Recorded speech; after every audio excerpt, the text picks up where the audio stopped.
गर्मियों का मौसम था। एक चींटी को बहुत तेज प्यास लगी थी। वह पानी की खोज में यहाँ वहाँ भटकने लगी। कुछ ही देर में वह एक नदी के पास पहुंच गई। वह नदी पानी से भरी थी, लेकिन चींटी सीधे उस नदी में नहीं जा सकती थी। इस वजह से वह एक छोटे से पत्थर पर चढ़ गई और वहीं से झुककर नदी का पानी पीने की कोशिश करने लगी। जैसे ही चींटी पानी पीने के लिए नीचे की तरफ झुकी, वह नदी में गिर पड़ी।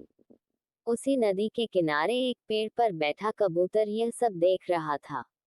उसे चींटी की हालत पर दया आ गई और उस कबूतर ने चींटी को बचाने की योजना बनाई।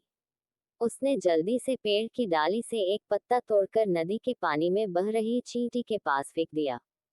चींटी उस पत्ते पर चढ़कर बैठ गई और जब वह पत्ता नदी के किनारे पहुंचा, तो वह पत्ते से कूदकर जमीन पर आ गई।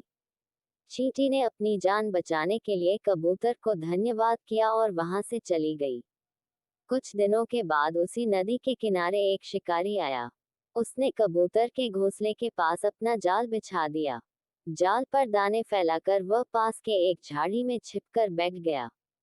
कबूतर शिकारी और उसके जाल को नहीं देख सका। उसने जमीन पर जब दाना देखा, तो वह उसे चुगने के लिए नीचे उतर गया और शिकारी के जाल में फंस गया। उसी समय चींटी भी वहां आ गई थी।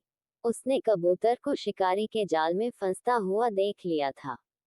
बेचारा कबूतर लाख प्रयास करने के बाद भी शिकारी के जाल से नहीं निकल पाया।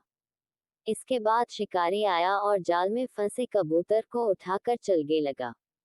तभी चींटी ने कबूतर की जान बचाने का फैसला किया।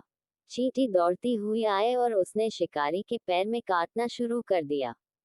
चींटी के काटने के कारण शिकारी को बहुत तेज दर्द होने लगा।